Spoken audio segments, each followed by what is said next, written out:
तो उस दौर के नेताओं ने, उस दौर के मुल्क के लिए लड़ने मरने वालों ने एक सपना देखा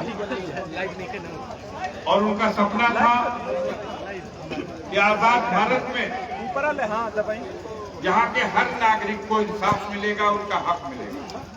अफसोस की बात है, काफी समय बीत जाने के बाद भी जहां समाज में एक तरफ चालाक लोग सत्ता पे काबिज होकर के व्यवस्था को अपने हाथ में बंद करने में सफल हुए हैं, वहीं दूसरी तरफ समाज के कमजोर वर्ग के लोग, उनको उनका हक और हिस्सा नहीं मिला। आज एक परिवर्तन की लहर है पूरे देश में और खासतौर से बिहार में। तेजस्वी यादव के नेतृत्व में बिहार का युवा, बिहार का किसान, बिहार का अल्पसंख्यक और बिहार के मजदूर तबके के लोग, सभी पिछड़े, दलित, सब एकत्रित होकर के एक परिवर्तन लाना चाहते हैं।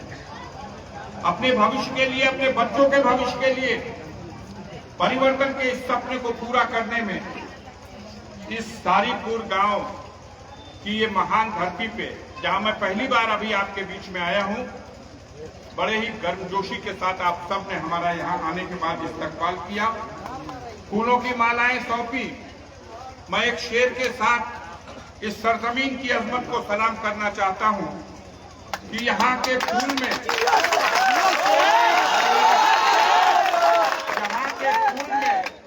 जो ताजगी है, रौनक है, किसी चमन के मुकद्दर में आ नहीं सकती।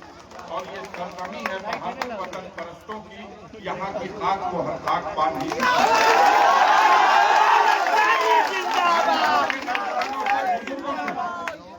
मुझे ये अपील करनी है कि ये इलेक्शन इस देश की दिशा तय करेगा। वो ताकतें जो दिल्ली में सत्ता में काबिज हैं और जो बिहार की सत्ता में तिकड़म के बल पर अपना कब्जा बनाए हुए हैं, उनको बेदखल करने का ये एक बेहतरीन मौका है। और मैं आपसे कहना चाहता हूं कि बिहार का इलेक्शन न सिर्फ बिहार के नौजवानों के, बिहार के कमेरों के, बिहार के गरीबों के, बिहार के अल्पसंख्यकों के और बिहार के तमाम कमजोर वर्ग के लोगों के साथ एक परिवर्तन के साथ एक नए सुबह की ओर आगाज करेगा, बल्कि पूरे हिंदुस्तान में बिहार की जीत एक नजीर के तौर पर ली जाएगी। और ताकतें अनकरीब उत्तर प्रदेश में भी इलेक्शन होना है, बंगाल में भी इलेक्शन होना है।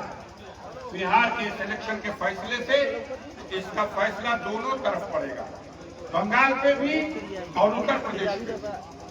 बड़ी अजीब बात है इस दुनिया में, ये एक ऐसा दौर आया जब दुनिया के सबसे बड़े जालिम आदमी को नोबेल पुरस्कार की तलब हो गई।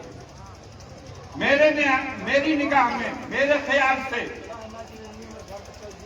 लाखों लोगों को मौत की नींद सुला देने वाला दुनिया का इंटरनेशनल गुंडा, जिसे लोग ट्रंप कहते हैं, जिसने न जाने कितने बेगुनाहों को इराक में कत्ल कराया, उस अमेरिका ने जिसने अफगानिस्तान में, उस अमेरिका ने जिसने वियतनाम में, और उस अमेरिका ने जिसने क्यूबा में और दुनिया के दूसरे तमाम उन मुल्कों में जिन्होंने भी अपने लिए इंसाफ की बात में, अपने हक की बात में अपना सर बुलंद करके आवाज उठाई, उसके सर को कुचलने की कोशिश किया। और आज वो ट्रंप, उसको नोबेल पुरस्कार देने की बात कही जा रही है कि ये एक शांति का प्रतीक है। ये विडंबना नहीं तो और क्या है। वो लोग अपने आप को सभ्य कहते हैं जो दुनिया में 2 ही बार एटम बम का इस्तेमाल हुआ और दोनों बार इस्तेमाल करने वाले यही अमेरिका और ब्रिटेन की ताकतें आज दुनिया को असभ्य कह करके, आप नहीं बना सकते एटम बम, आप नहीं रख सकते हथियार, हम हथियार रखेंगे क्योंकि हम सब लोग हैं। और दुनिया में 2 ही बार इस्तेमाल हुआ, हिरोशिमा में, नागासाकी में, और दोनों बार इस्तेमाल करने वाली इन ताकतों को आज नोबेल पुरस्कार की दरकार है। ये है ताकत का नशा।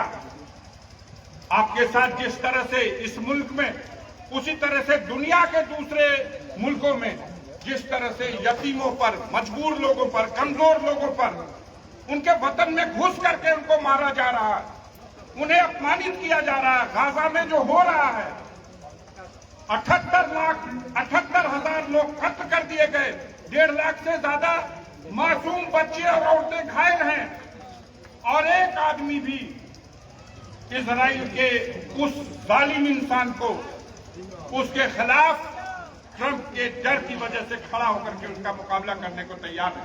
अफसोस का मुकाम है मुखिया जी कि मुसलमानों की क़यादत करने का दम भरने वाली वो मुस्लिम रियासतें भी, जिसमें सऊदी अरब भी है, इन सब ने जुल्म की ताकतों के सामने सर झुका दिया। ये मौका था बिहार के इलेक्शन का, सब्जेक्ट मेरा दूसरी तरफ चला गया, लेकिन अखबार रोज आप पढ़ते हैं, टीवी आप रोज देखते हैं, सोशल मीडिया की खबरें आप रोज पढ़ते हैं। हजारों लोगों को कत्ल किया जा रहा है बेदर्दी के साथ, और नोबेल पुरस्कार की भी दावेदारी पेश की जा रही है। मैं आह्वान करना चाहता हूं, हो सकता है यहां के मुकामी मामलों में आपकी कुछ जरूरियात को पूरा करने के सवाल पर हमारे मुन्ना भैया उसमें कोई कोताही कर गए हो, पूरी न कर पाएंगे। ज्यादातर इन्होंने आपके मान सम्मान की रक्षा के सवाल पर आपके साथ खड़े होकर के अपने विकास के कामों को जारी रखने का प्रयास किया। सत्ता में न रह करके भी जो संसाधन थे इनके पास, जो निधि थी इनके पास, उसका भरपूर इस्तेमाल किया। हम आपसे ये कहना चाहते हैं, ये वक्त वो आया है जब आपकी दुखती हुई रग पर हाथ रखने के लिए आपको, आपके वोट को बिखेर दिया जाए, आपके वोट का डिवीजन हो जाए। इस बात के लिए तमाम तरह की साजिशें रची जा रही। आज कितने लोगों को सबसे ज्यादा दर्द हो गया कि एक ताना दिया जा रहा कि 3% और 5% वाले हम बगल में ही हैं, हर खबर पढ़ते हैं बिहार की। 5% वाले डिप्टी सीएम बनेंगे और 18% वालों को नहीं पूछा जाएगा। पूछिए जरा उन लोगों से, ये दर्द अगर आपका असली दर्द है तो इस चुनाव के मौके पर इस दर्द का इजहार आप क्यों कर रहे हैं? आपका मकसद है कि वोटों का डिवीजन हो, लेकिन इस कौम के लोगों को इस तरह से सताया गया है इस व्यवस्था में कि ये लोग जुल्म सहते सहते अब सारे हिकमतों को समझ चुके हैं। हम अपील करेंगे अपने नौजवान साथियों से, बुजुर्गों से, कि सब झांसे में मत पड़िएगा। ये झांसा देने वाले लोग आपके वोटों को तितर बितर करना चाहते हैं। इनको खौफ हो चुका है कि जो इस बार सफबंदी हुई है बिहार में, 100% तेजस्वी यादव के नेतृत्व में बिहार के अंदर एक मजबूत सरकार बनने जा रही है। अकलमंदी से काम लीजिएगा। हम उत्तर प्रदेश के आते हैं। हमारे नेता, समाजवादी पार्टी के नेता माननीय मुलायम सिंह यादव जी आज दुनिया में नहीं रहे, लेकिन उनके फैसले आज भी इतिहास में लिखे गए हैं। राजा मान सिंह जो चंबल घाटी का सबसे बड़ा डाकू था, मोहर सिंह जो चंबल घाटी का सबसे बड़ा डाकू था, तहसीलदार सिंह जो चंबल घाटी का सबसे बड़ा डाकू था, 200 मुकदमे डकैती के जिनके खिलाफ थे, उनको तो इन सरकारों ने माफ भी कर दिया, सिलेंडर भी करा दिया, उनको हथियारों के लाइसेंस भी दे दिए और उन्हें समाज में सम्मान से जीने का अधिकार भी दे दिया। यहां तक कि खुद मुलायम सिंह के खिलाफ इटावा में तहसीलदार सिंह को, मान सिंह के बेटे तहसीलदार सिंह को पार्लियामेंट का कैंडिडेट बना के चुनाव लड़ा दिया। लेकिन एक गरीब की बेटी जिसकी सरेआम इज्जत लूटी गई थी, वो फूलन देवी जिसको नंगा करके बस्ती में घुमाया गया था, उस गरीब को इंसाफ देने की बात आई तो वो मुलायम सिंह का ही जिगरा था जिन्होंने कलम चलाई और फूलन देवी की सजा को माफ किया, अपनी बेटी बनाया, जेल से निकाला। और इतना ही नहीं, हिंदुस्तान की सबसे बड़ी पंचायत में, पार्लियामेंट में उसको टिकट दे करके अपने चुनाव से लड़ा करके, जिता करके और ले जाके पार्लियामेंट का मेंबर बनाया।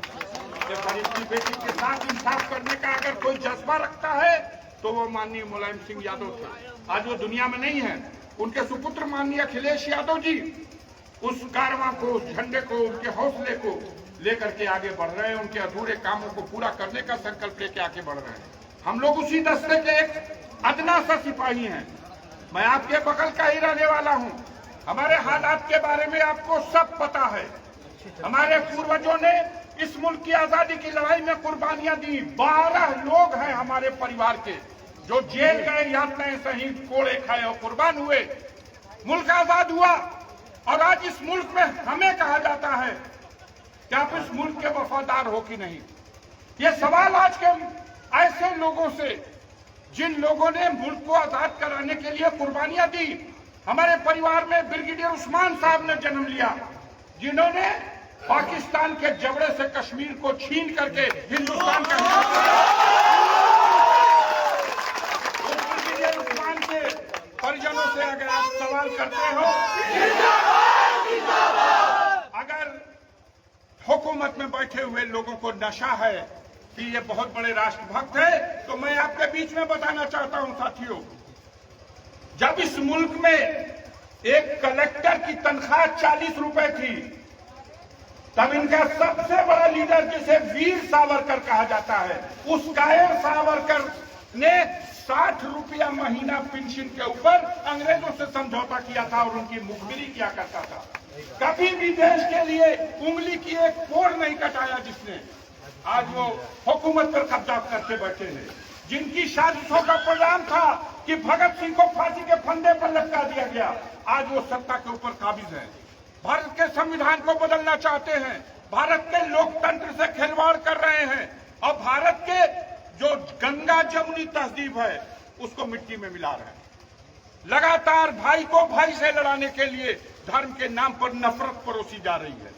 लेकिन इस मुल्क में तमाम ऐसे लोग हैं जो इन फिरका परस्त ताकतों के सामने आज भी आपकी दुआ और आपका हौसला है कि उनके सामने वो खड़ा होकर के संघर्ष कर रहे हैं। उनमें से हमारे परिवार के लोग भी हैं।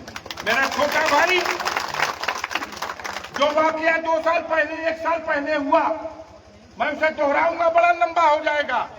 सिर्फ इतना कहना चाहता हूं साथियों कि जालिमों के सामने हम लोगों ने कभी घुटना टेका नहीं है, जालिमों का पंजा मरोड़ा है।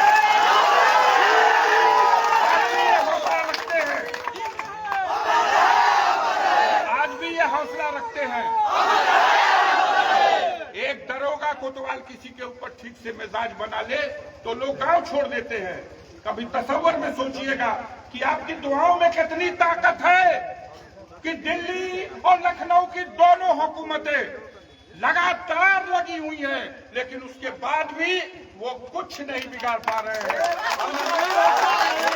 हमारी जमीन, जायदाद, खेत, बाग, बगीचा, होटल, मकान गिराने की तो जरूर कोशिश हुई, लेकिन जो असली मेरी दौलत है वो दौलत है गरीबों के दिल में मेरा मुकाम। उसको इनके वो गरीबों के दिल में जो मेरा मुकाम, मेरे परिवार का मुकाम है, उसको इनकी कोई दुनिया की हुकूमत न लूट सकी, न आगे लूट सकेगी। हम आपसे इस इल्तिजा के साथ, इस गुजारिश के साथ कि अगर कोई गुनाह भी हो गई हो, कोई कमी भी रह गई हो, तो माफ कर दीजिएगा, मेरे वजह से माफ कर दीजिएगा।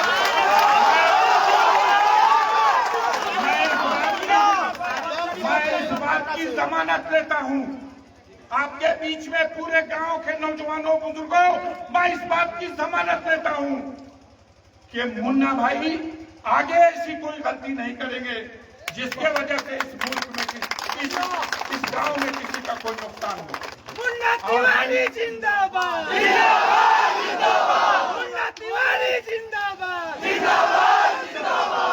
हमारी गुजारिश है, हमारी इल्तिजा है साथियों, एक बेनजीर एकता बना करके, गरीबों को भी अपने साथ जोड़ करके, हमारे निषाद भाइयों की भी बहुत बड़ी बस्ती है इस गंगा के किनारे, यहाँ पर दलित समाज के भी बहुत से लोग हैं। जाइए उनकी बस्तियों में, मिलाइए उनको भी अपने साथ और सब एक एकजुट होकर के इन फिरका परस्त ताकतों को बिहार के पटना की गद्दी से और दिल्ली में नरेंद्र मोदी को आने वाले दिनों में दिल्ली की गद्दी से हटाना है। तो बिहार में परिवर्तन लाना है और तेजस्वी यादव के नेतृत्व में एक सरकार बनानी है। आप लोग इस लड़ाई में कितने लोग हैं जो हमारा हौसला बढ़ाएंगे? हमारे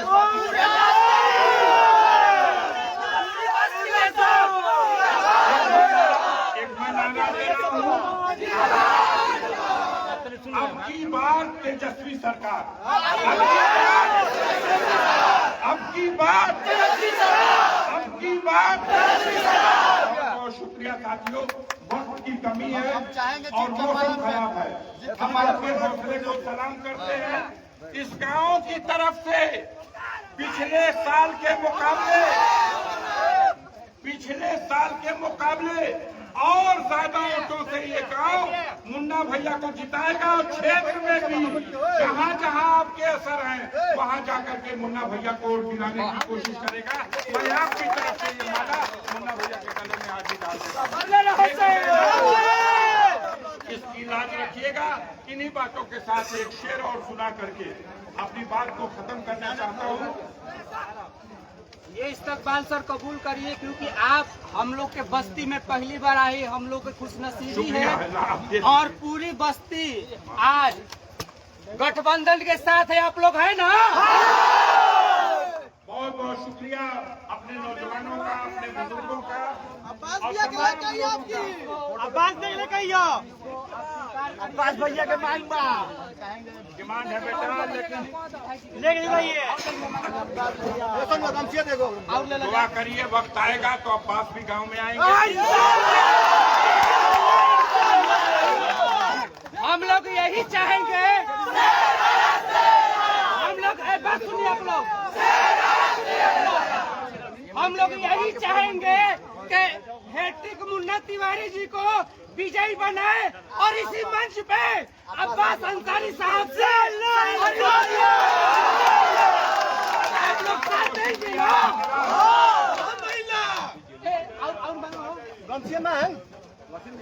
बहुत बहुत धन्यवाद आप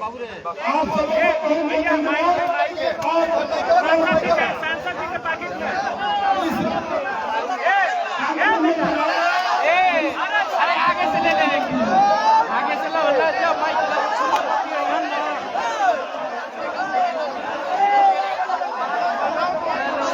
तो फिलहाल आप देख रहे थे अभी हम लोग थे बक्सर के सारीपुर में, जहां पे अफजाल अंसारी पहुंचे हुए थे। अफजाल अंसारी के स्वागत में लोग किस तरीके से दमखम के साथ पूरे गांव के बस्ती के लोग पहुंचे हुए हैं। और ये लाइव सेशन आप देख सकते हैं। लाइव सेशन में देखिए अफजाल अंसारी जा रहे हैं। अफजाल अंसारी के जाने के बाद देखिए क्लियर है लोगों का, देखिए मुन्ना तिवारी